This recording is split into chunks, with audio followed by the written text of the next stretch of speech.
The Orion 9 mission, a beacon of hope, humanity's first interstellar voyage, destination Proxima Centauri b, a planet tantalizingly similar to Earth, promising life, or so they thought. The crew, a diverse group of specialists, each a pioneer in their field, united by a shared dream of discovery.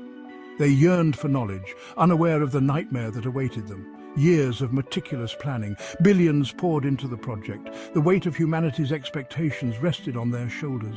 Their journey, a symbol of human ambition. Their fate, a chilling warning.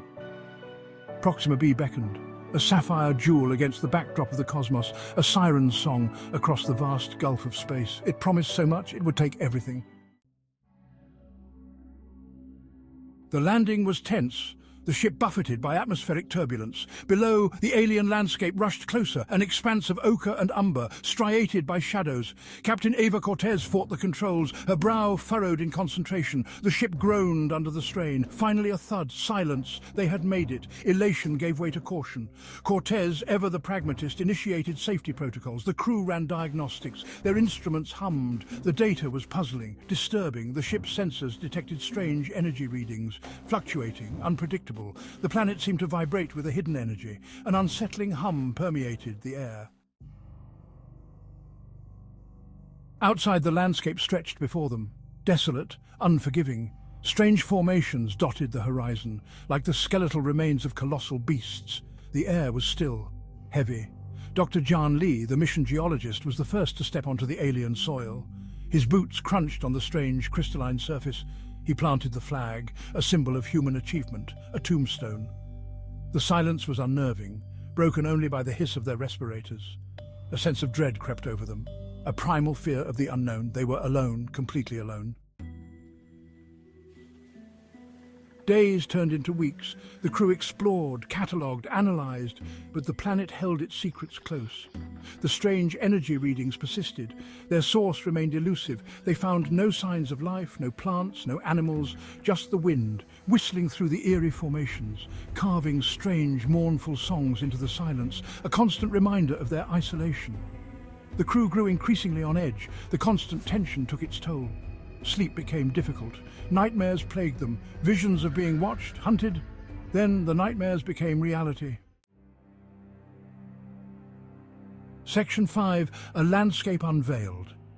It started subtly, a flicker of movement in the distance, dismissed as a trick of the light. But then the ground trembled. A low rumble shook the air. Fear turned to panic. The formations began to move, slowly at first, then with increasing speed. They weren't rocks. They were alive, and they were hungry. The creatures were unlike anything they had ever seen. Massive insectoid forms, their exoskeletons shimmered with an unnatural iridescence. Their eyes glowed with a cold, predatory intelligence. The crew scrambled for the safety of their ship. Their worst fears realized. Proxima-B was not a barren wasteland. It was a hunter's domain, and they were the prey. Section 6, First Contact. The creatures descended upon them with terrifying speed. Their massive limbs pounded the ground. The air crackled with the strange energy they emitted. The ground shook. Captain Cortez screamed orders, her voice tight with fear. The crew piled into the rover. Weapons were useless against these behemoths. Their only hope was to outrun them. The rover lurched forward, bouncing violently over the uneven terrain. Behind them, the creatures gave chase. Their roars echoed across the desolate landscape. Cortez fought to control the rover, her knuckles white on the steering wheel. They raced towards a canyon, their only hope of cover, their last chance for survival. Section 7, Nature's Wrath. The canyon loomed before them, a jagged scar across the planet's face. Cortez slammed the rover into a narrow crevice. The creatures shrieked in frustration, their massive bodies unable to follow. They were safe, for now, but they were trapped. Their ship was miles away, and the creatures lurked outside, waiting, watching. Their escape route blocked, supplies were dwindling, hope was fading, fear gnawed at their sanity. They were sitting ducks, waiting for the inevitable. Section 8, Flight for Survival. Days turned into an agonizing waiting game. The creatures never left. Their glowing eyes haunted the crew's dreams. They were prisoners in their own makeshift tomb. Then, a glimmer of hope. Lee discovered a network of caves, a potential escape route. It was a long shot, but it was their only shot. They had to risk it. Armed with whatever weapons they could salvage, they ventured into the darkness. The air grew thick and stale. The silence was broken only by their own ragged breaths.